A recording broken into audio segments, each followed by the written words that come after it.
Buenísimo. Genial, Lucía. Bueno, entonces vamos a ver, haciendo como hace Franco en la clase de hoy, vamos a ver el tema del pluralismo jurídico, para los que lo esté mirando.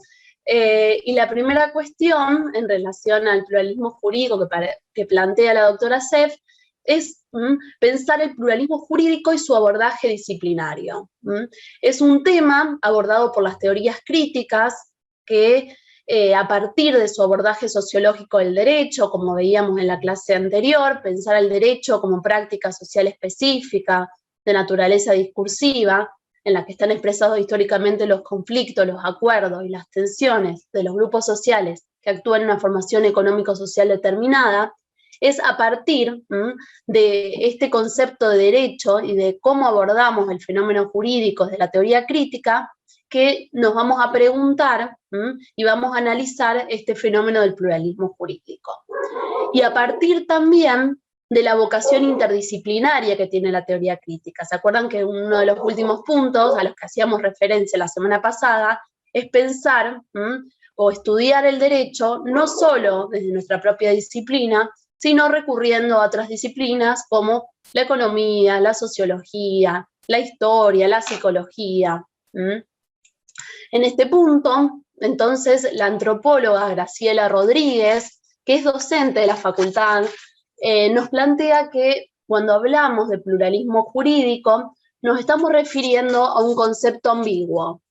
Un concepto ambiguo que admite distintos significados y puede en este punto ser una temática específica dentro de la sociología o la antropología jurídica, o nos podemos referir a pluralismo jurídico como una línea de investigación científica, como un espacio de reclamos ideológicos por parte de diferentes segmentos sociales, o simplemente como un ámbito de fenómenos socialmente observables.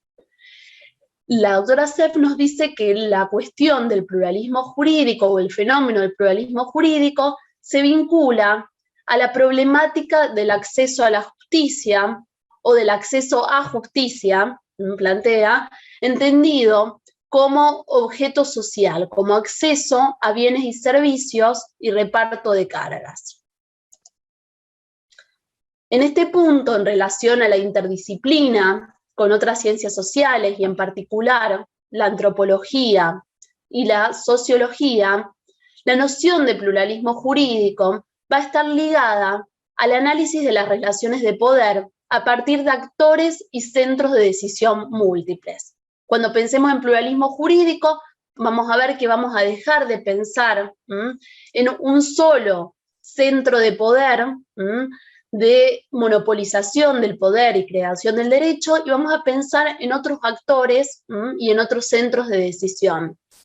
Y va a ser a partir de la interdisciplina con otras ciencias sociales que vamos a poder observar los fenómenos sociales que rodean al derecho y analizar al derecho en una pluralidad de formas.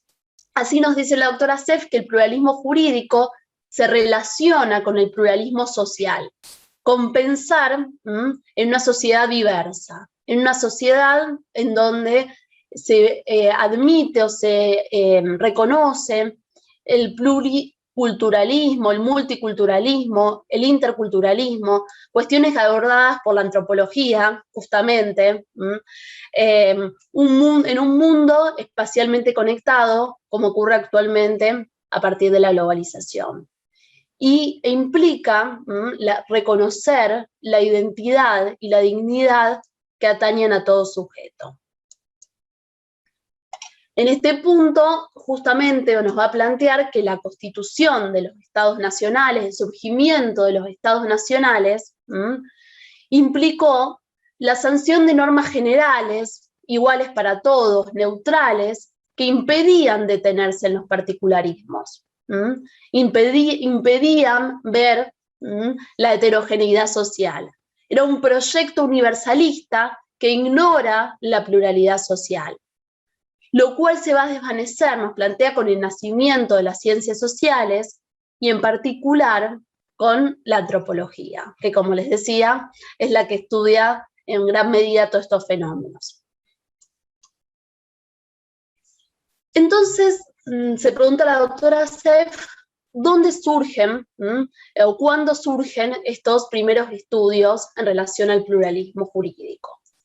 Y nos plantea que los primeros estudios sobre el pluralismo jurídico se dan en sociedades no occidentales, en investigaciones empíricas de los antropólogos a comunidades africanas, y es en los 80 donde antropólogos y sociólogos del derecho empiezan a centrarse en América Latina, en los grupos indígenas, en los pobladores originarios, para analizar su derecho consuetudinario.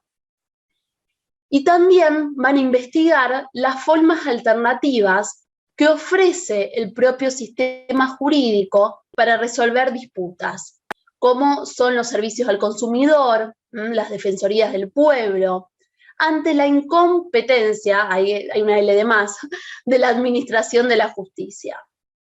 Pero nos dice la autora Seff que esto no podemos considerarlo pluralismo jurídico, porque como dice ahí, y como resalté, son alternativas que ofrece el propio sistema jurídico para resolver las disputas. Vamos a ver que es el propio ordenamiento normativo el que va a ofrecer otras alternativas. Nos habla el supuesto de mediadores, abogados mediadores, que están formados en el propio derecho estatal para resolver estos conflictos. Entonces, por eso nos plantea que no es pluralismo jurídico, por lo que vamos a ver a continuación de qué sí sería el pluralismo jurídico. Entonces, ¿qué es? ¿A qué hacemos referencia cuando nos referimos al fenómeno del pluralismo jurídico desde la teoría general del derecho y las teorías críticas? Y acá nos dice textual que implica la existencia de diversos órdenes jurídicos o sistemas jurídicos paralelos dentro de un mismo territorio o estado que coexisten con el orden estatal y a veces lo suplen o confrontan. El texto habla de órdenes jurídicos o sistemas jurídicos paralelos. Y acá hago una aclaración porque capaz que si Franco estaría dando esta clase, diría otra cosa, hablaría de órdenes normativos o sistemas normativos, ¿no, Franco? Probablemente. Bueno, y en otra parte del texto depende, dice la doctora Seff, que pensar, vamos a ver ahora, si estos otros órdenes son o no derecho, depende de qué consideremos derecho. Entonces, la doctora Seff habla de órdenes jurídicos o sistemas jurídicos paralelos, entendiendo que estos órdenes jurídicos o sistemas jurídicos son específicamente, estos órdenes normativos son derecho. Dentro de un mismo territorio o estado, que coexisten con el orden estatal y a veces lo suplen o confrontan. Es decir, dentro de un mismo territorio o estado, además del derecho estatal, del derecho creado por una autoridad competente, en un tiempo, un lugar determinado y conforme al procedimiento que establece una norma superior, como nos planteaba Kelsen, y que vimos hace 2 clases con Franco, además del derecho estatal vamos a tener otros órdenes normativos u otros órdenes jurídicos según cuál sea nuestra concepción del derecho, que van a suplir en algunos casos vacíos de ese orden normativo estatal y en otros casos lo van a confrontar, van a ir en contra de lo que dice el derecho estatal. Por eso, admitir la idea del pluralismo jurídico es ir en contra del monismo en la producción de las normas jurídicas, de la idea de que hay un solo orden jurídico que es el estatal, como planteaba Kelsen, como cuando veíamos la teoría pura del derecho con Franco. Kelsen es monista, todo el derecho proviene del Estado. En cambio, el pluralismo jurídico va a plantear que además del derecho estatal, existen otros órdenes normativos u órdenes jurídicos. Por eso la oposición es entre derecho estatal, solamente derecho estatal, versus derechos paralelos. Admitir que hay un policentrismo jurídico, admitir que además del Estado hay o actores sociales creadores del derecho. No solamente el Estado, sino también hay otros actores, como decíamos al principio. Cualquier cosa me van parando si tienen dudas. Y esto tiene que ver con ¿y por qué las teorías críticas estudian esto? Nos dice la autora Seff, justamente a partir de la concepción de derecho como práctica social específica. Y esto de específica, ¿qué prácticas sociales estudia las teorías críticas? Nos plantea esto de estudiar el derecho del Estado moderno. No cualquier derecho, sino un derecho específico que es el Estado moderno. Y pensar que la especificidad del derecho no radica en la opresión, sino en el carácter abstracto y separado de la sociedad civil, nos dice la doctora Seff. En esto que decíamos, ¿por qué la doctora Seff habla de órdenes jurídicos distintos? Es porque no entiende que para que sea derecho, tiene que sí o sí ir unido a la sanción, como planteaba Kelsen en la teoría pura del derecho. Plantea entonces que es necesario estudiar, o sea, desde la teoría crítica, esferas autónomas en el seno de la sociedad civil. Y el análisis de esta problemática está dada en cierto punto por el conflicto normativo que se puede dar dentro de un ámbito territorial y la opacidad que ello puede generar vinculándolo a lo que veíamos la semana pasada en relación a la opacidad. ¿Se acuerdan que una de las causas de la opacidad, planteaba Cárcova, tenía que ver justamente con esto, con la anomia, con la falta de normas o con la existencia de ordenamientos normativos contradictorios? Por eso ya en un momento plantea que esta es la razón de ser del estudio de esta problemática y no es una cuestión política de defensa al pluralismo jurídico, que podemos ver que en algunos casos puede implicar un mayor reconocimiento de derechos y en otros no. Y esto tiene particular importancia en los países de Latinoamérica, con regímenes diversos a partir de la presencia de los pueblos originarios. Nos hace un pequeño recuento histórico de dónde podemos ver distintos ordenamientos que coexisten en un mismo territorio, y nos plantea el derecho romano con la coexistencia en el Imperio Romano del ius civile, que se le aplicaba a los ciudadanos romanos, y el ius gentium, o el derecho de gentes, que se le aplicaba a los pueblos conquistados, y cómo en la era de la globalización el pluralismo se ve reflejado en los fenómenos migratorios de la sociedad global, multiétnica y multicultural, y en los 90 muchas veces implicó este pluralismo jurídico prácticas autogestivas de los sectores populares, ante un Estado en retirada, ante la insatisfacción en la protección de derechos y garantías fundamentales. Ya hablábamos en la clase anterior que el texto de Cárcova es de los 90, y por eso hacía esta referencia que pasaba en esta época. Y la autora Seff, cuando plantea en primer lugar esta cuestión del pluralismo jurídico, también lo habla en relación a este periodo histórico. Este texto está en actualización y bueno, probablemente saquemos un libro de la cátedra con actualización de estos distintos textos. Entonces, esto que les decía recién, hay que impugnar, la pregunta sería un poco, ¿hay que impugnar siempre el derecho estatal? El derecho estatal, por ser un derecho que proviene del Estado, ¿siempre hay que ir en contra y pensar en otros ordenamientos? Y ahí nos plantea que es necesario distinguir entre derechos civiles y políticos, en donde las garantías personales del derecho oficial deben respetarse estrictamente, y entre derechos socioeconómicos, en donde el pluralismo jurídico nos permite la posibilidad de crear nuevos derechos no atendidos por el derecho estatal. Hace una distinción, entonces, entre derechos civiles y políticos y derechos socioeconómicos. yo creo que tenemos que igual distinguir caso por caso, más allá de esta distinción generalizada que hace la doctora Seff. Hay que ver en el caso concreto qué implica admitir o no el pluralismo jurídico. Por eso nos dice que los derechos paralelos no siempre significan una praxis liberadora.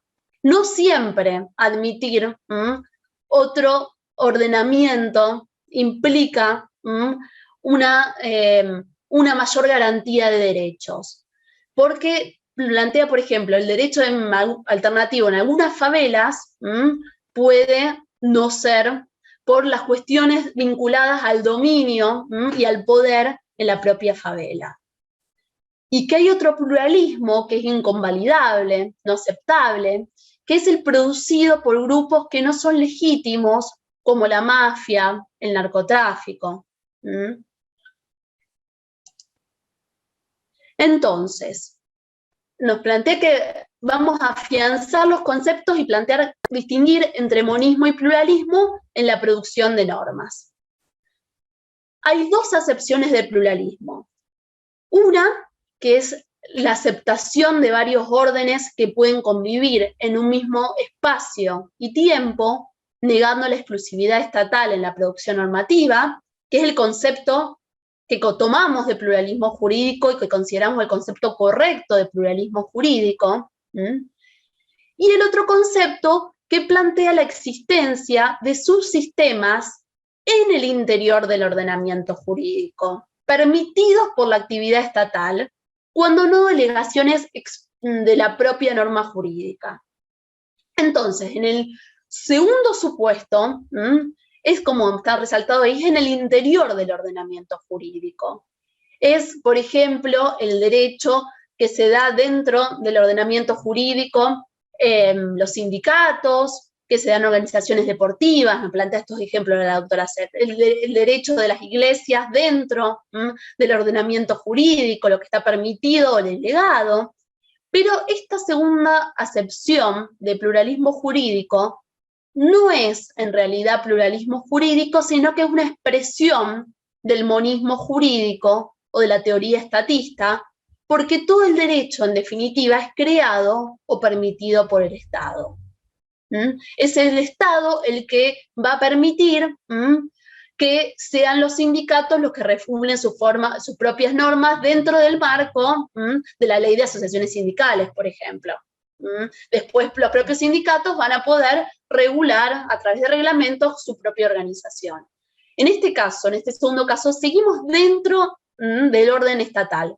Por eso, no sería el concepto de pluralismo jurídico al que adherimos entendido como distintos órdenes normativos o jurídicos que conviven en un mismo espacio de tiempo más allá del orden estatal.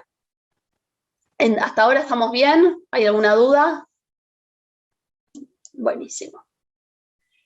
Y este monismo jurídico, que era, como les dije antes, el sostenido por Kelsen, por ejemplo, y como les adelanté, tiene que ver con la formación de los estados modernos, a diferencia del mundo feudal, que era pluralista, en donde había varios ordenamientos jurídicos, como el de la iglesia, el imperio, los feudos, las corporaciones, municipios, la familia. Cuando se crea, o con la creación o surgimiento en realidad de los estados modernos, se va a producir la monopolización de la producción jurídica y la centralización del poder coactivo. Entonces va a ser el Estado el único creador de las normas y va a ser el Estado el que monopolice el poder coactivo, el poder represivo.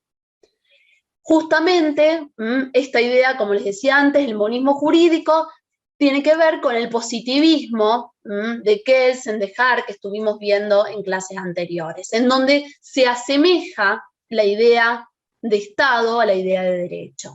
Todo el derecho proviene del Estado y no hay otros órdenes más allá del estatal. Entonces nos plantea la doctora Seff que el pluralismo jurídico en Latinoamérica implica investigaciones en relación a la producción normativa alternativa, implica investigaciones respecto a la creación de espacios diferentes para la solución de conflictos dentro de un grupo, y menciona dos autores importantes, como son Garzón Valdés, que hace estudios a partir de los desarrollados por Hester en México, en relación a cómo es el derecho en las zonas rurales, y nos plantea que se impone la ley más fuerte, pero que sea entre iguales árbitros, y Boaventura de Sousa Santos, que si no me equivoco, después cuando lleguemos a el tema de los derechos humanos, también abordamos un poco de cómo aborda los derechos humanos Boaventura de Sousa Santos, a partir de los estudios en Río de Janeiro, en la favela de Pasagarda, planteando el pluralismo jurídico como alternativa a la legalidad, como un derecho consensual, accesible, participante. Y después hay otros pluralismos que justamente no encuadrarían en el concepto de que lo que veníamos hablando de pluralismo jurídico, vinculados a las prescripciones de naturaleza religiosa, y que están íntimamente ligadas a lo jurídico, como el derecho musulmán, cuestiones de familia, bienes. Acá ya estamos hablando de otros, o sea, de vincular el ordenamiento jurídico con otros órdenes normativos, como podría ser el orden religioso, la ley mercatoria, las reglas que regulan el comportamiento de las corporaciones internacionales y resuelven sus conflictos, como si también lo que pasa a nivel local, o el pluralismo, también se suele escuchar, el pluralismo de las fuentes del derecho. Hay una pluralidad de fuentes, a partir de la incorporación de los tratados internacionales, las normas de due cogens, pero piensen que en ese caso también no estamos hablando de pluralismo jurídico, porque seguimos hablando del propio ordenamiento estatal, de cómo se incorporan, y esto también en algún momento me parece que ya lo charlamos acá en esta clase, la incorporación del derecho internacional a nuestro propio derecho interno. Y entonces, vinculado a lo que decíamos que este fenómeno adquiere importancia en los países de Latinoamérica, en donde la presencia de los pueblos originarios con regulaciones propias hace que pensemos en este fenómeno, nos habla la doctora Seff de pensar y analizar el genocidio de los pueblos originarios en nuestro país. En la generación del 80, el genocidio cometido sobre las tribus indígenas, auténticas dueñas de la tierra, el exterminio y el saqueo que se da en esta época, y cómo esto luego es considerado un delito de lesa humanidad y genocidio, que por lo tanto las acciones son imprescriptibles. Pensar vinculado a lo mismo que decíamos antes de la formación de los estados nacionales, cómo en pos de su configuración homogénea, el Estado pretendía que no hubiera diversidad en su territorio, y nos cita o nos hace referencia a un libro de Osvaldo Bayer, Los Vengadores de la Patagonia Trágica, que es base de la película La Patagonia Rebelde, famosa película, en donde también se plantean los motivos económicos de esa famosa campaña al desierto. Pero, bueno, hay reconocimiento normativo, de esta pluralidad o de pensar en otros derechos que, sobre todo de los pueblos originarios, la normativa que hace referencia a la doctora Seff tiene que ver con el derecho o el reconocimiento del derecho y de las culturas y de las características de los pueblos originarios. Entonces menciona la reforma constitucional de 1994 en el artículo 75, inciso 17, que bueno, ya están a fin de la carrera, así que esto lo tienen más que canchero. La OIT, el convenio 169 sobre pueblos indígenas y tribales, ratificado por la Argentina el 3 de julio del 2020. en donde se plantea reconocer las aspiraciones de estos pueblos para asumir el control de sus propias instituciones y formas de vida, y su desarrollo económico, y fortalecer sus identidades, lenguas y religiones, y la necesidad de consultar con los pueblos indígenas cualquier medida administrativa o legislativa que los afecte. Y en particular, resalté 2 artículos, el artículo 8, que habla de al aplicar la legislación nacional a los pueblos interesados, deberán tomarse debidamente en consideración sus costumbres o derecho consuetudinario.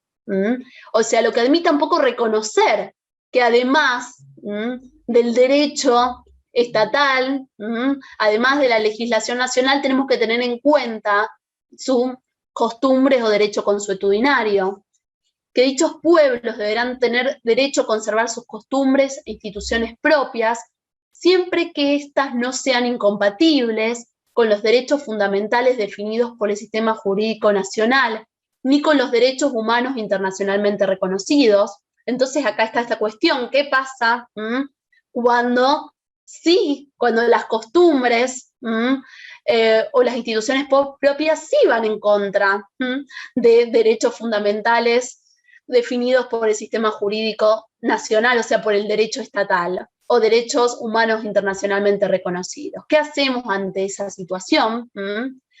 El artículo 9, que dice que en la medida que sea compatible con el sistema jurídico nacional y con los derechos humanos internacionalmente reconocidos, deberán respetarse los métodos a los que los pueblos interesados recurren tradicionalmente para la represión de los delitos cometidos por sus miembros.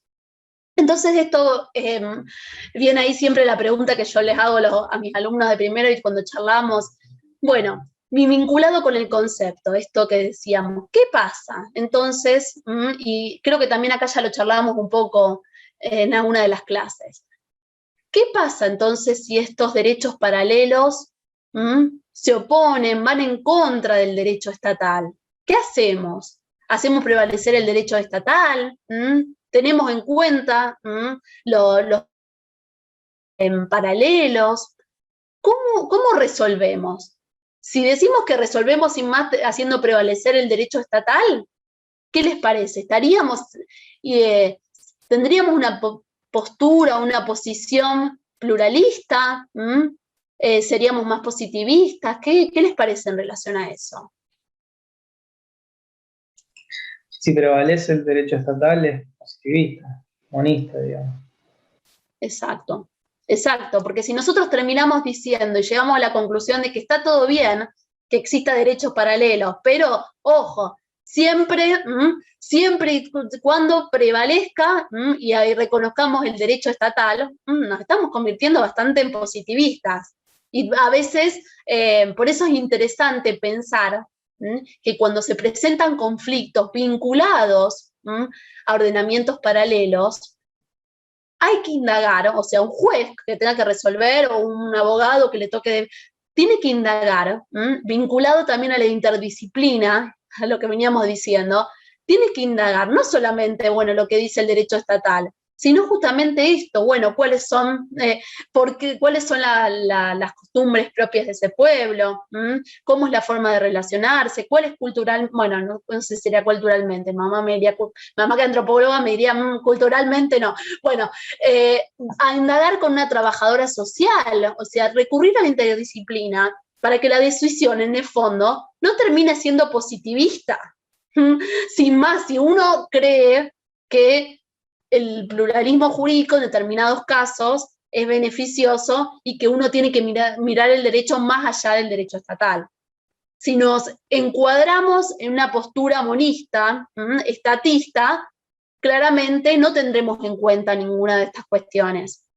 Pero si nosotros queremos ser abogados o jueces, que en algunos casos consideremos beneficioso el pluralismo jurídico, no en todos, por como veíamos antes, bueno, tendremos que pensar más allá del derecho estatal para resolver estas cuestiones. Y los casos más difíciles van a tener que ver con eso, cuando haya una oposición con el derecho estatal. cuando realmente los derechos paralelos no coincidan con lo que dice el derecho estatal. Por eso vamos a ver que justamente la jurisprudencia se empieza a pensar, bueno, en ver perspectivas que implican el reconocimiento, en cierto punto, de estos derechos paralelos.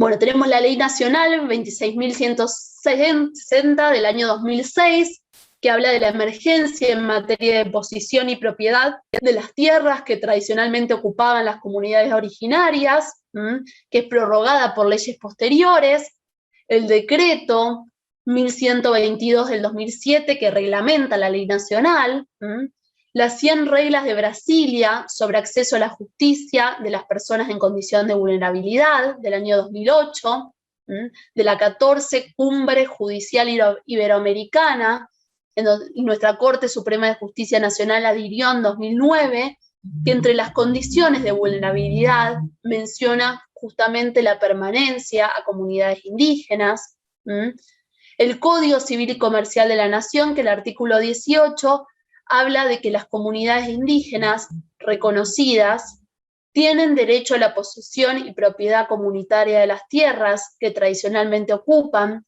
y de aquellas otras aptas y suficientes para el desarrollo humano, según lo establezca la ley, de conformidad con lo dispuesto por el artículo 75, inciso 17 de la Constitución Nacional.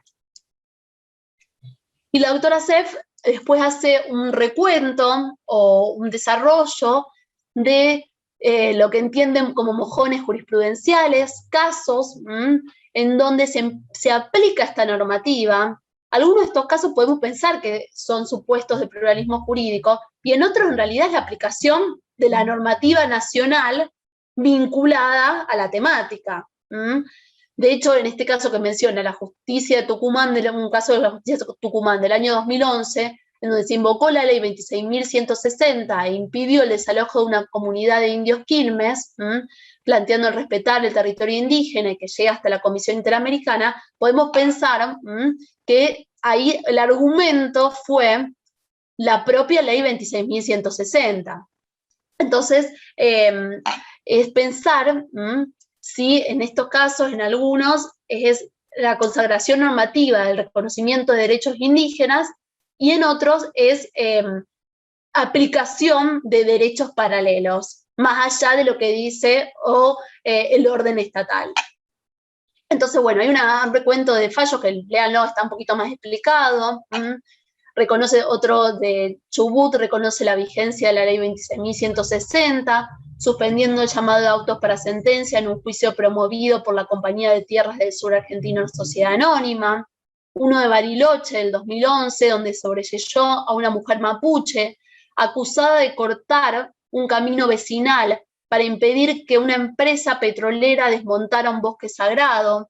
Ahí podemos pensar un poco también, justamente, ahí me parece que este sería un caso de vinculación de pluralismo jurídico, como el delito de justamente cortar caminos, frente a ese delito prevalece el pensar en el derecho paralelo que tenía la comunidad mapuche en ese momento. Otro de la justicia del Chaco, en donde se restituye un inmueble a la comunidad COM por ser ilegal el contrato de compraventa celebrado sobre tierras de la comunidad, y participaron como amicus curiae el presidente de la Asamblea Permanente por los Derechos Humanos, la presidenta de las Madres de Plaza de Mayo, línea fundadora, entre otros. Uno de la Corte Suprema, que habría que buscarlo porque ahí observé que no hay, o sea, más que la fecha no tenemos referencia a cuál sería el fallo tal o tendríamos que indagar a ver cuál es Fran para decirle a Lucía que para el libro final lo ponga. Uno de la Corte Interamericana de Derechos Humanos, de comunidades indígenas, miembros de la asociación Yaca-Jonat, Nuestra Tierra versus Argentina, donde también reconoce la responsabilidad internacional de Argentina, y un retroceso que nos plantea es el del Tribunal Oral en lo criminal número 1 de Quilmes, del caso Reina Marás, no sé si han escuchado, fue famoso este caso, en donde se la declara, bueno, ahí me equivoqué con la letra, culpable del homicidio del esposo, a una mujer de nacionalidad boliviana, pobre, inmigrante, perteneciente a una comunidad aborigen, que no contaba con una intérprete reconocida por la justicia para su idioma quechua, en donde el asentimiento que hace con la cabeza cuando le leen la imputación, se entiende que es autorreconocimiento del delito y por eso es imputada. Ese fallo es muy conocido y llegó hasta la Corte. Bueno, y después plantea algunas modificaciones simbólicas y culturales vinculadas a las marchas de las comunidades originarias en el 2010.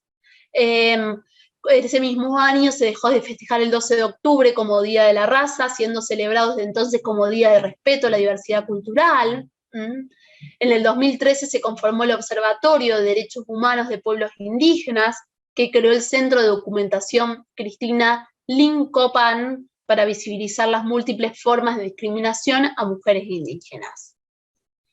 Hay tentativas de integración desde la educación formal a los pueblos originarios, por eso en esta última parte de su libro, o del texto, la doctora Seff se centra su atención en analizar las cuestiones relativas a los pueblos originarios.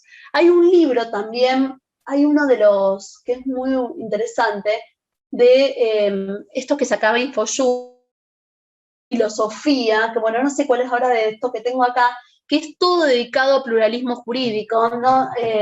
Debe ser alguno de estos dos.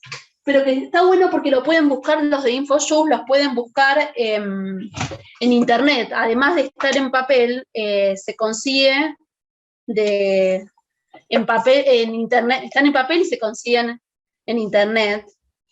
No sé cuál de los dos, bueno, uno de estos, de filosofía, ahora no me doy cuenta cuál es, pero que son muy interesantes en ese sentido, y hay un abordaje no solo desde la teoría crítica, a ver si es este, que sino también en el que escribe la doctora Seff, y también escriben distintos autores, que se llama 24 Jornadas Argentinas de Filosofía Jurídica y Social, Multiculturalismo, Interculturalidad y Derecho, y hay distintas ponencias, Graciela Barranco, Miguel Ángel Ciuro Caldani también está, Alejandro Rosillo Martínez, está la doctora Seff. Si les interesa más, averiguar más sobre esta temática, hay un libro específico que sacó InfoJust y que está muy bueno. Entonces, el último interrogante final es si es realmente el derecho de las comunidades, si es realmente derecho el de las comunidades indígenas. Y nos plantea la doctora Seff que depende de la concepción de derecho que tengamos. Que en la ciencia del derecho, a partir del actual modelo hegemónico de corte positivista, el derecho plural quedaría excluido, porque la producción jurídica es solamente estatal. Por eso, vinculado un poco a lo que les decía al principio, depende qué consideremos derecho, si pensemos que el derecho es el que tiene sanción estatal, como decía Kelsen y como estuvimos viendo en la teoría pura, o si admitimos que puede ser derecho, aunque no sea producto del Estado, de una autoridad competente en un tiempo, en un lugar determinado, de todo lo que plantea Kelsen, aunque admitamos que no provenga del Estado, puede considerarse derecho, y en ese caso entenderíamos que estos ordenamientos normativos paralelos son órdenes jurídicos. No sé si, me parece que esta es la última, Filmina, sí. No sé si tienen alguna duda en relación a esto del pluralismo jurídico. Si Fran, ¿querés agregar algo, acotar algo? Yo tengo una duda. Dale. Porque, a ver, el reconocimiento de ordenamientos jurídicos que conviven en un mismo territorio pueden llegar a generar cierta inseguridad jurídica, que es uno de los fundamentos que muchos fallos se han desarrollado. Es como que también pone en duda el concepto de vigencia del derecho tal como ha sido desarrollado, porque si las normas son efectivamente obedecidas por las personas que las reconocen socialmente obligatorias, si hay una cierta inseguridad en la norma debido a estos ordenamientos que se contraponen, es como que genera como consecuencia esto, de sentirnos, no saber dentro de qué ordenamiento posicionarnos en la... Por ejemplo, yo tengo un caso del pluralismo relacionado a un abuso sexual por un líder de una comunidad wichí, a una hija, que era una práctica social común en la comunidad y que, bueno, que en su momento la defensa era como era una práctica común en esa comunidad, debía ser exhortado de una pena y, bueno, el problema es, si nosotros nos posicionamos de un lado o del otro, también podemos tener diferentes defensas, es decir, como que el ordenamiento en general, el sistema jurídico, no ordenamiento, sino el sistema jurídico adquiere cierta inseguridad con el reconocimiento. Sin duda que es un planteo que tal vez es complejo, pero puede llegar también a tergiversar el término de la vigencia como nosotros lo venimos conociendo.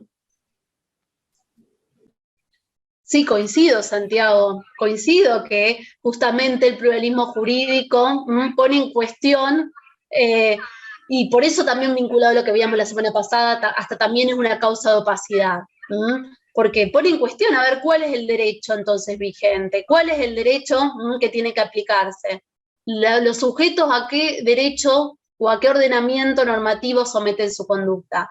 Sí, coincido. Por eso es cuestión, yo creo vinculado a esto que decís, de preguntarse en cada caso cuándo el reconocimiento de ordenamientos paralelos implica mayores reconocimientos de derechos, cuándo no. Yo creo que tiene que ver, o sea, como no hay una respuesta única y por eso la doctora Sefra en una parte dice, no es una cuestión política de defender el pluralismo jurídico. Yo creo que me parece muy interesante el fenómeno del pluralismo jurídico y admitir y poner en cuestión de que solo sea el Estado el que produce normas. Me parece interesante, pero después tenemos que ver en los casos concretos qué implica esto, qué implica el admitir otros ordenamientos. No sé, Fran, vos capaz que también Sí. querías justo decir algo. No, buenísimo todo, Maju. Súper claro y súper completo. No, vinculado con lo que decía Santiago, él se refiere al caso Ruiz, no sé si todos lo conocen, es el famoso caso conocido también como el caso de la comunidad wichí de Salta, que tuvo marchas y contramarchas, porque nosotros en general estudiamos, de hecho nosotros a veces en algunas materias también lo damos al caso, estudiamos la sentencia de la Corte de Salta, y la Corte lo que hizo fue declarar la nulidad de un auto de procesamiento por el cual se había precisamente, valga la redundancia, procesado a Ruiz, que fue quien cometió, para nosotros, es decir, para nuestro derecho, cometió un delito de violación. Lo que analiza la Corte, y por eso estaba muy bueno lo que planteaba Maju, es que ese delito de violación está planteado desde la concepción hegemónica occidental, pero que, conforme a la comunidad indígena, existía una práctica ancestral que tenía que ver con la iniciación sexual de las niñas, ¿sí?, a cargo de, bueno, algún tipo de referente o familiar o de la comunidad. Entonces, pero la Corte no lo hace arbitrariamente, lo hace a través de un peritaje antropológico, ¿sí? Entonces se basa su decisión en un peritaje antropológico que sustenta un poco la idea de que está comprobado que esto es una práctica ancestral, no es, digamos, una manera cualquiera de justificarlo. ¿Qué sucede? Cuando se dictó el fallo, si ustedes lo buscan en internet, aparecen noticias que dicen la Corte de Salta convalidó una violación, es decir, es muy duro el discurso en contra del fallo, sobre todo de las perspectivas feministas, ¿sí? Por eso hay una discusión grande hacia adentro en el propio feminismo, y por eso hablamos de feminismos en general, porque hay algunos feminismos que son más receptivos de la diversidad cultural y otros que no, en fin, es decir, que creen que hay como derechos universales. Entonces hubo muchas reacciones en torno a ese fallo, porque bueno, a ver, cuidado, porque están los derechos de, en este caso, una niña, un adolescente, con todo lo que eso implica, con la situación de vulnerabilidad y demás. Finalmente la Corte anula ese procesamiento, pero vuelve a juzgarse, ¿sí? Y en el 2016, si no me equivoco, termina siendo condenado Ruiz, ¿está? Pero bueno, siempre enseñamos o transmitimos esa sentencia porque es una sentencia típica del pluralismo jurídico. Se plantea realmente una discusión del pluralismo porque no es, bueno, el derecho positivo dictó una ley que reconoce las tierras indígenas y yo la aplico. Bueno, ahí ya... O sea, en todo caso, estamos hablando de pluralismo cultural que ya está reconocido por el derecho estatal. Por eso la diferencia que hacía Maju al principio, ¿no? Solemos decir, el pluralismo jurídico como reconocimiento de órdenes normativos. ¿Por qué la idea de normativo? Bueno, porque ese orden normativo será o no será jurídico, de acuerdo si yo me posiciono filosóficamente, teóricamente, como quieran llamarle, en un lugar donde admito que haya otros órdenes. Si yo soy positivista, digo, no, eso no es orden, no, orden jurídico, ¿está? Entonces, cuando ustedes leen, por ejemplo, el texto de Borello, él plantea en la primera frase, el pluralismo jurídico es la convivencia de diversos órdenes jurídicos. Bueno, porque él está partiendo de una idea crítica donde recepta el pluralismo jurídico como una forma de derecho, ¿está? Entonces, eso es importante para tenerlo en cuenta. Es medio complicado a veces hacer como la abstracción y decir, bueno, ¿hasta qué punto esto es pluralismo jurídico o es simplemente la aplicación de una ley positiva? En general, los tribunales, para resolver este conflicto, se apoyan en alguna norma positiva. Por ejemplo, no sé, el artículo 75, inciso 17. Es decir, bueno, hay ahí una apoyatura para dar lugar al pluralismo cultural, al pluralismo jurídico. Pero bueno, en definitiva, una expresión de pluralismo jurídico se da con mayor contundencia cuando realmente está patente la convivencia de órdenes distintos y hay un juez o una jueza que se anima a reconocer que eso que existe tiene algún tipo de impacto en el discurso jurídico, ¿está? Entonces, bueno, es complejo, pero creo que los casos más resonantes, Maju ya los ha tocado, y le agregamos que es el caso Ruiz, que es uno de los más conocidos. El último, esto para finalizar de mi parte, el último que mencionaba Maju, que es el caso de la Cajonat, ¿sí?, de la Corte Interamericana, es interesantísimo, porque si bien la Corte falla a partir de la Convención Americana, desde la interpretación que hace, reconoce formas de pluralismo, ¿sí? Yo creo que son formas de pluralismo cultural, está bien, pero que llegan al discurso jurídico. Por ejemplo, entender la relación que tienen las comunidades indígenas con la tierra.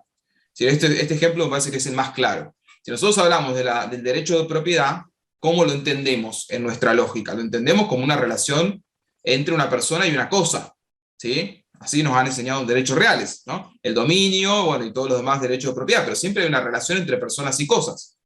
Por excelencia, el dominio, que es el que más atribuciones le da a la persona sobre la cosa. En cambio, el del mismo derecho de propiedad, ¿sí?, que en la Convención Americana está en el artículo 21, que en nuestra Constitución está en el artículo 17, puede ser entendido de manera diversa desde la óptica de las comunidades indígenas, porque ya no es la relación entre una persona y una cosa. Las tierras para las comunidades indígenas son mucho más una propiedad en términos occidentales. Es su forma de vida, su idiosincrasia, incluso la Corte Interamericana ha dicho, hace al mismo derecho a la vida, no al derecho a la tierra. Es decir, si a mí el Estado me priva de este departamento, bueno, afecta mi propiedad, pero si después me dan otro, bueno, es lo mismo. Es decir, bueno, tendré algún sentimiento por esto, pero me lo cambio por otro y ya está.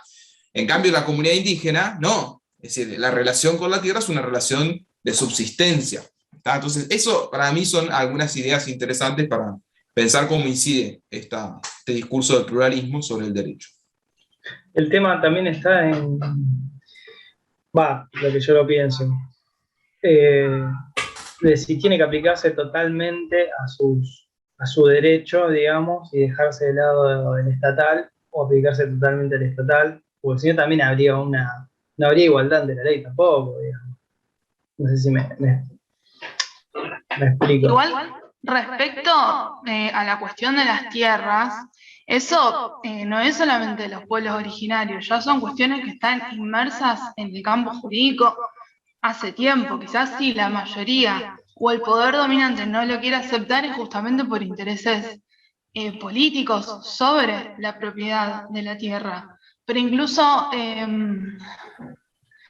personas juristas, digo, que trabajan en lo medioambiental, incluso agraristas, hace ya muchos años que hablan de que a la tierra hay que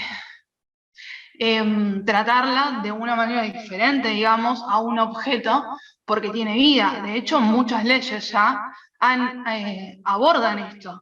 Entonces hay que ver hasta qué punto estos supuestamente ordenamientos de comunidades paralelas son tan de comunidades paralelas, o quizás son voces que el Estado tiene que cada vez más empezar a escuchar dentro de ciudadanos que son individuos.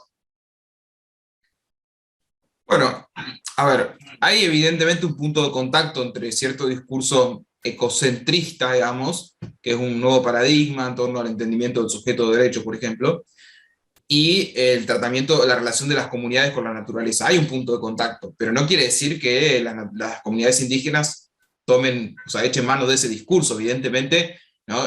Tienen una cosmovisión que es ancestral y es preexistente al Estado. Entonces, ese es el gran fundamento, la preexistencia de la comunidad indígena. Y después, bueno, por supuesto que entramos en un campo que es muy conflictivo, de cómo determinamos si esto es realmente parte de la cosmovisión indígena, ¿sí? No es simple, porque, insisto, estamos, mal que mal, siempre trabajando desde la lógica occidental, es decir, el hecho de traer ese discurso al proceso, no dejamos de estar en un proceso, que es el proceso del Estado, que es el proceso occidental, que es manejado por personas que somos formadas en esta lógica, así que no pertenecemos a la comunidad. Entonces, es muy difícil hacer la ruptura total. Siempre va a haber una intermediación, y esa intermediación es desde nuestra lógica, que es la lógica occidental. Entonces, yo creo que en estos casos, lo saludable por ahí es tomar, como no digo un camino intermedio, pero sí poder incluir esas voces de la manera más respetuosa posible, pero tarde o temprano siempre, digamos, ahí va a haber un encuentro con el derecho oficial. En relación con el problema de la seguridad jurídica o de la certeza y demás, no sé si es, a ver, quizás porque nosotros tenemos una idea de seguridad jurídica que es ilusoria, diría Kelsen, ¿no? Pero, a ver, la seguridad jurídica se pone en juego cada vez que un juez dicta una sentencia totalmente distinta al que dictó el de al lado. Me parece que también es un concepto de la seguridad jurídica que no es tan firme como nosotros creemos. Es decir, esto circula mucho, o sea, no, pero la certeza, pero la seguridad jurídica. Y bueno, tenemos algunos marcos, es decir, sabemos lo que se puede y lo que no se puede, pero lo vamos a ver a partir de las próximas clases. El derecho es interpretación y argumentación. Entonces, me parece que, al menos yo creo que hay posibilidades de articular los discursos. Por supuesto, los casos más graves y los más complejos y los que peor prensa le hacen al pluralismo jurídico son estos, ¿no? Las violaciones o las mutilaciones genitales en determinados países, o el caso de Afganistán, ¿sí? Que es otro caso, ¿no? Que podríamos perfectamente tomar como referencia. Es decir, bueno, a ver qué pasa ahí con ese fundamentalismo que es religioso y demás, y que de algún modo se opone a nuestros estándares jurídicos universales o aparentemente universales. Insisto, no es fácil, pero el ejercicio para mí es tratar de que todos pensemos que estamos formados y que todo lo que pensamos lo pensamos desde nuestra, digamos, construcciones conceptuales que son occidentales. Querramos o no, leemos autores occidentales, nos formamos, todo lo que estudiamos es occidental. Entonces, creo que por ahí, digamos, el sentido de poner estos temas en discusión es ver si nos genera algún tipo de problematización. No sé si vamos a cambiar mucho, pero a veces es importante un poco salirnos de ese lugar tan asumido que tenemos. No sé si alguien más. En general, esto genera mucha rispidez, ¿no? En el caso Ruiz, por ejemplo, el famoso caso Ruiz, es muy duro, es muy duro de transmitirlo y es muy duro de asumir una posición pluralista en ese caso, porque te dicen, bueno, a ver, pero vos estás convalidando que hayan violado a una niña. Entonces ahí aparece la discusión, ¿y quién hizo la denuncia? Si la denuncia la hizo ella, porque entonces, bueno, no hay pluralismo que quepa, digamos. Pero en realidad la denuncia entra por una institución, ¿sí? Si no me equivoco, no sé si era la directora de la escuela o era un centro asistencial, entra por una institución. La directora del colegio donde iba era, creo. La directora del colegio, ¿viste? Ahí Gonzalo. Entonces, cuidado, porque esos detalles también un poco empiezan a dar cuenta. Y cuando Maju hablaba de los tipos de sanciones que están previstas en las comunidades, o sea, pensemos que algunas comunidades tienen el azote, o sea, sanciones físicas, ¿no? Para quien viola alguna de las reglas, alguna de las costumbres. Eso, visto a nuestros ojos, es terrible. Pero bueno, quizás para ellos también es terrible que una persona pase 20 años encerrada en una cárcel, qué sé yo, ¿sí? O sea, 20 o 30. Quizás con 2 o 3 palazos en la cabeza se soluciona de otra manera, en la mirada de la comunidad, ¿no? Entonces, esto está siendo grabado, lo peor, pero no lo digo porque yo lo asuma, sino lo digo grotescamente para comparar que son, digamos, sentidos distintos, ¿sí? Son sentidos diferentes. Yo quería agregar que hay una cosa, digamos, acá, es que, o sea, lo vemos muy cerca, o sea, no parece, pero está muy cerca, supuestamente con los gitanos, o con el barrio Toba, Buenísimo o en la villa ejemplo de emergencia, digamos, ¿me entendés? tienen su costumbre totalmente distinta, casi nunca recurren al derecho positivo que nosotros conocemos, digamos. O sea, y bien, y se manejan bien, digamos, por ahí pueden tener alguna rispidez, pero nada, eso es lo que quería ver, que está más cerca de lo que queremos, nada más.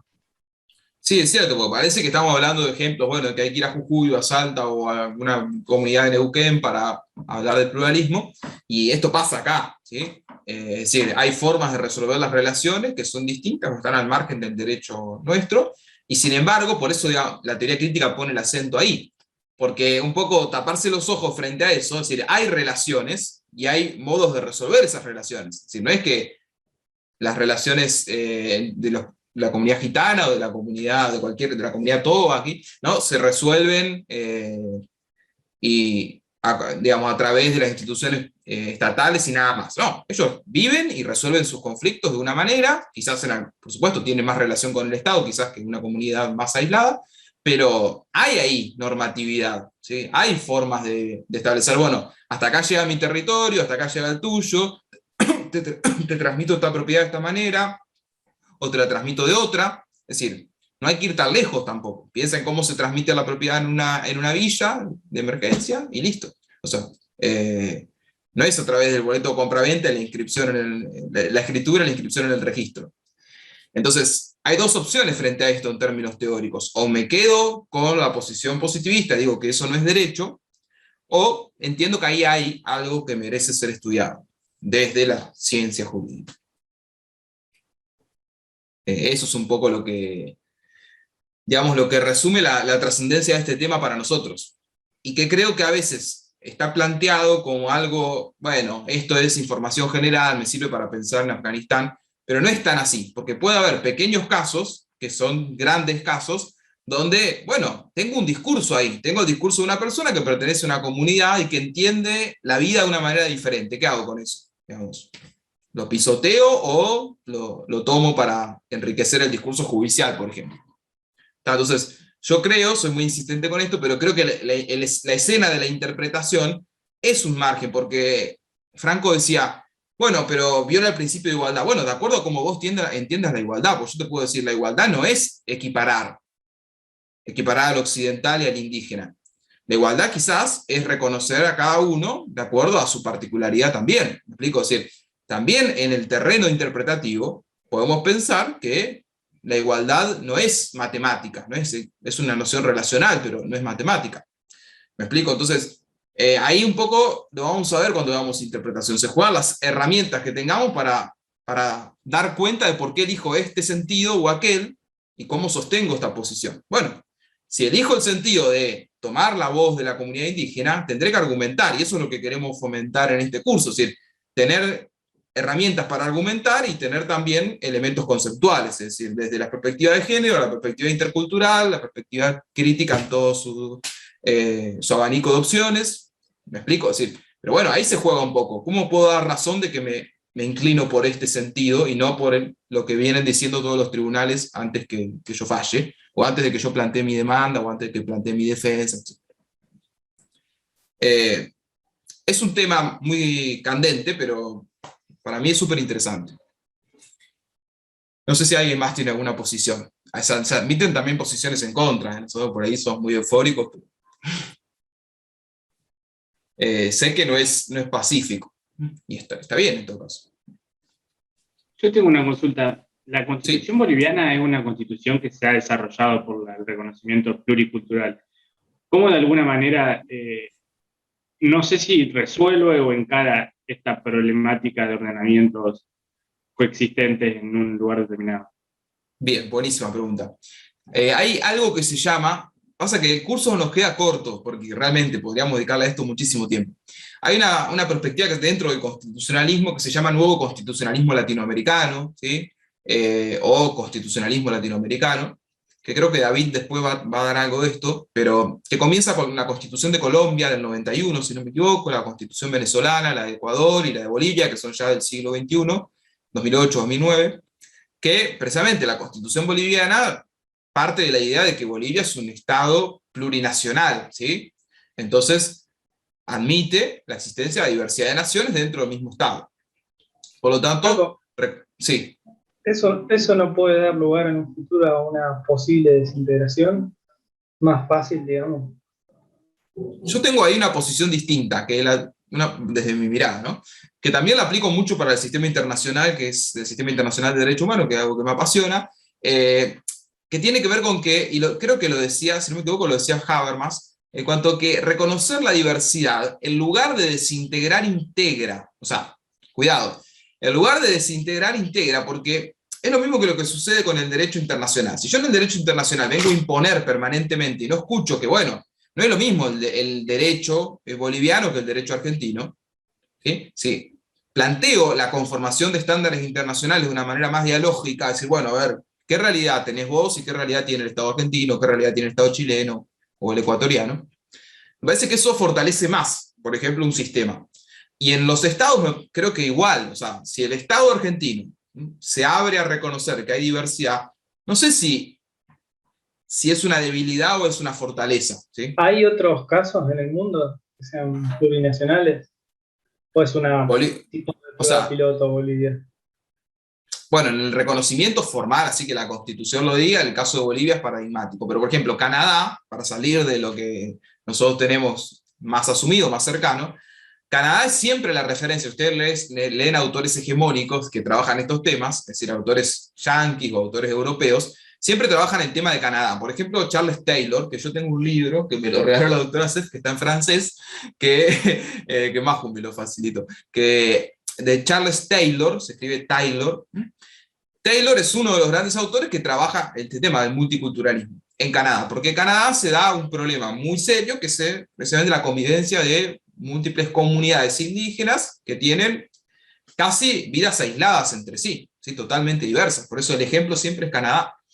Y ellos trabajan sobre Canadá, con la idea de multiculturalismo y de cómo poder definir un piso mínimo de derechos, por ejemplo, en las que todas las comunidades puedan estar de acuerdo, que es algo muy complejo. Entonces, hay otras experiencias. Nosotros tenemos más de cerca estas que son valiosas. Retomando la pregunta de Santiago, ¿cómo lo resuelve Bolivia y Ecuador? Bueno, en general, ¿sí?, lo que plantean estas constituciones es la jurisdicción indígena, por un lado, que está a cargo de las propias comunidades indígenas, para algunos delitos, ¿sí? Y, por supuesto, me puedo estar olvidando algo, pero también prevén una jurisdicción estatal, digamos, como no sé si como otra instancia, pero sí, digamos, otro escenario para resolver conflictos cuando esa instancia propia de la comunidad no alcanza. Pero está prevista la justicia indígena en la propia Constitución. De hecho, yo tengo un libro de justicia indígena, que creo que se lo presté a unos chicos que estaban haciendo un trabajo de seminario sobre justicia indígena, y yo era el tutor, que se llama Justicia Indígena, y que plantea tanto en Ecuador como en Bolivia, es un autor ecuatoriano. Plantea que es de un autor ecuatoriano que fue candidato a la presidencia, yo me enteré hace poco, y perdió, que Guartambel, algo así es, Carlos Guartambel, que él es indígena y es además jurista. Bueno, y plantea cómo funciona la jurisdicción indígena. Entonces, una de las salidas para articular esto constitucionalmente es establecer la jurisdicción indígena, ¿no?, con su propio mecanismo de resolución de conflictos. Si vos me preguntás, ¿eso es pluralismo jurídico? Yo creo que es una forma de que el derecho se abra al pluralismo cultural, ¿sí?, porque ya lo está asumiendo el derecho positivo. Por eso planteamos estas distinciones conceptuales, ¿no? Pero una de las salidas es esa, la jurisdicción indígena, específicamente planteada. No sé si respondo tu pregunta, Santiago. Yo quería hacer una pregunta, que me surgió una duda con lo último que dijiste. Digo, cuando el pluralismo, o sea, cuando el derecho positivo se adjudica al pluralismo jurídico, deja de haber pluralismo jurídico y pasa a ser todo derecho positivo. O sea, claro, ¿se entiende lo que voy? Sí. Ese tema es difícil. Aparte, con Majo a veces nos cuesta como también, nosotros estamos de acuerdo en eso. Pero nos cuesta a veces, cuando encontramos que hay algún error, nos cuesta como ponerlo, o sea, explicar estas circunstancias, porque claro, en realidad es así como vos lo planteás. Parte de esta idea, ¿no?, de una dimensión, digamos, descriptiva, que tiene que ver con advertir que hay más de un orden normativo, ¿sí? Eso está en el plano de lo descriptivo. Bueno, hay un orden que es el de la comunidad, no sé, Aymara, supongamos, que tiene sus propias reglas. Y otro que es el orden estatal. Eso es descriptivo. Ahora, yo puedo entender en términos valorativos, ¿sí? En términos valorativos, que ese orden es jurídico o no, y lo hago a través de, por ejemplo, una mirada crítica, pero cuando el derecho positivo ya lo trae y dice, bueno, está reglamentado de esta manera, se opera así, interviene primero el Consejo de la Comunidad, después se puede apelar ante el derecho estatal, eso en realidad es un reconocimiento por parte del derecho oficial de un pluralismo cultural, ¿sí? Para mí, no sé, Majo, si vos estás de acuerdo. Para mí es un reconocimiento por parte del derecho oficial de un pluralismo cultural. ¿El pluralismo cultural sigue existiendo? Sí, sigue existiendo. ¿Hay pluralismo jurídico? No, porque ya ese conflicto se resolvió de alguna manera, ¿sí? O esa diferencia se resolvió, ya el derecho positivo lo trajo para sí. ¿Está? Es mi mirada, puede que haya otras.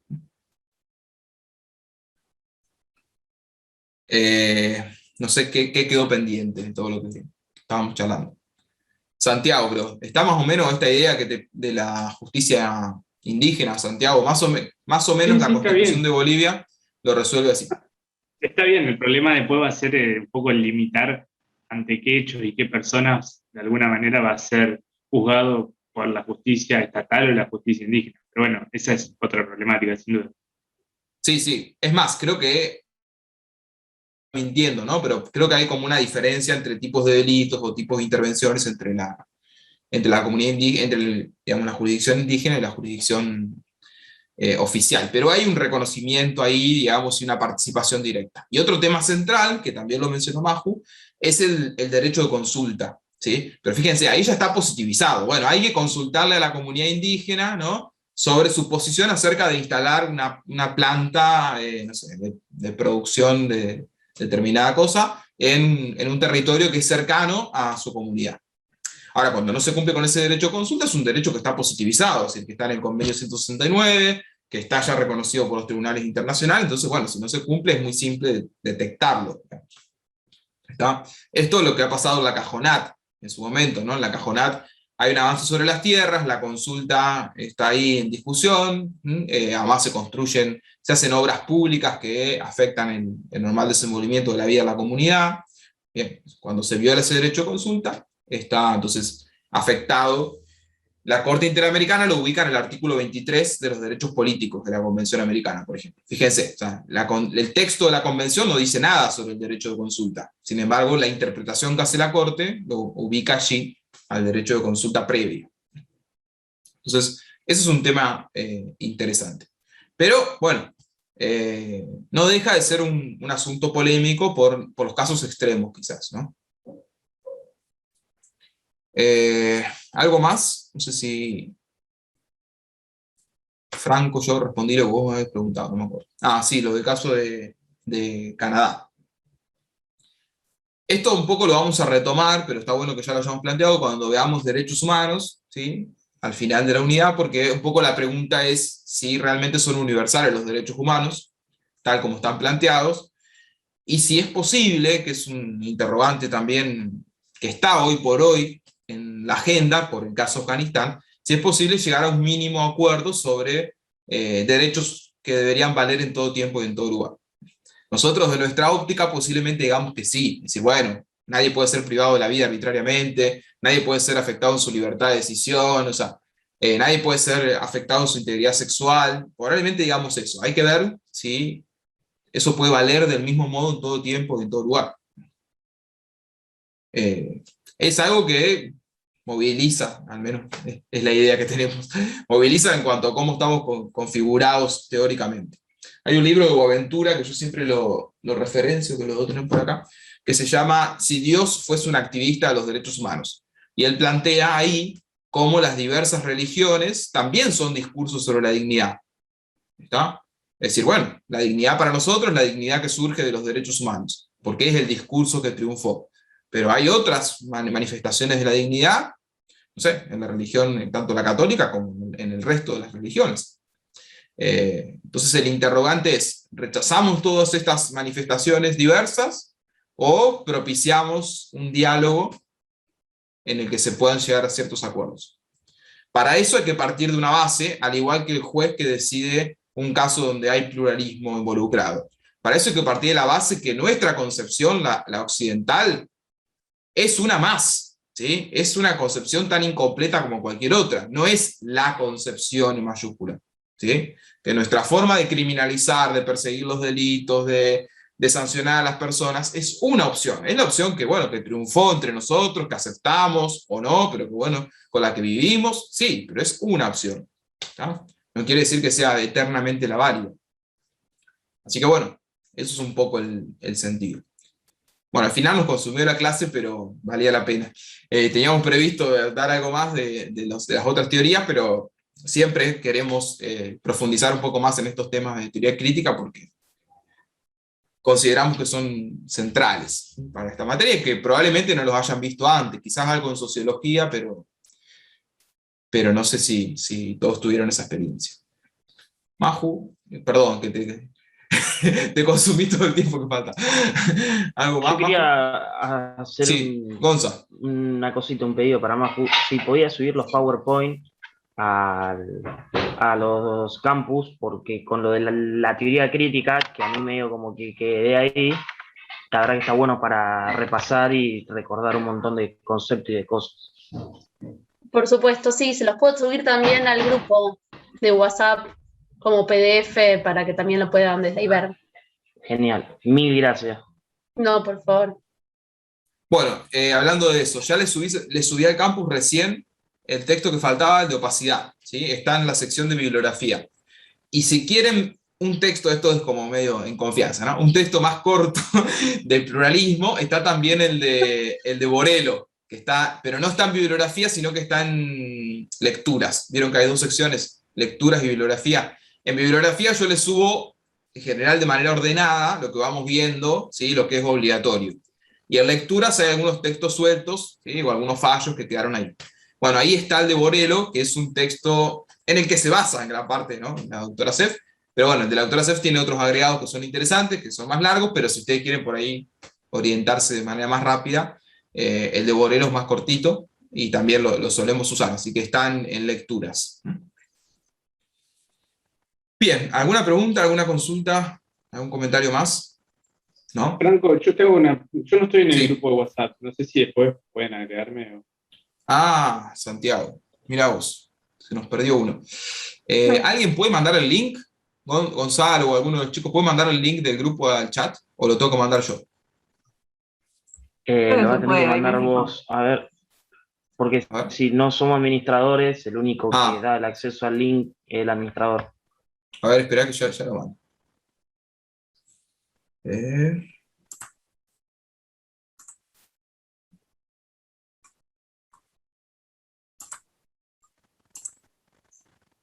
Acá está. Fíjate, Santiago, si podés... ahí lo puse en el chat. Fíjate si puedes unirte. Bueno, entonces la próxima clase vamos a ver la teoría de Ferrajoli, del derecho como sistema de garantías, y el neoconstitucionalismo. Para esto tienen ya los textos de Ferrajoli y uno de Giovanni Battista Ratti, que habla de neoconstitucionalismo.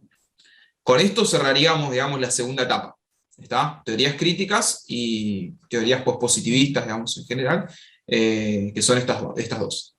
Ahí haríamos otro trabajo y después de la clase que viene, digamos, la otra, vamos a empezar a ver interpretación y argumentación, que eso nos va a llevar a unos cuantos, nos va a llevar 2 o 3 clases, y ahí vamos a ir trabajando con fallos, con sentencias, por ahí el cuatrimestre pasado trabajamos con el caso de la presencialidad, de las clases. Bueno, vamos a trabajar sentencias por ahí un poco actuales, así ustedes se enganchan y le damos la vuelta que queremos a ese tema. Bueno, ¿algo más? No sé si Maju, algo más, ¿no? No, nada más, Fran. Gracias, como siempre, por el espacio. No, gracias a vos, por esta y por la anterior, que me tuve que vacunar el jueves pasado y bueno, buenísimo. Así que, nada más de nuestra parte. Cualquier duda, bueno, nos escriben por el grupo, nos vemos el jueves y acuérdense que el lunes tienen que entregar el primer trabajo, ¿sí? Háganlo, ¿sí? Vamos, con ganas. Nos vemos el jueves. Gracias a todos y a todas. Gracias, Maju. Gracias. Gracias. Adiós. Gracias.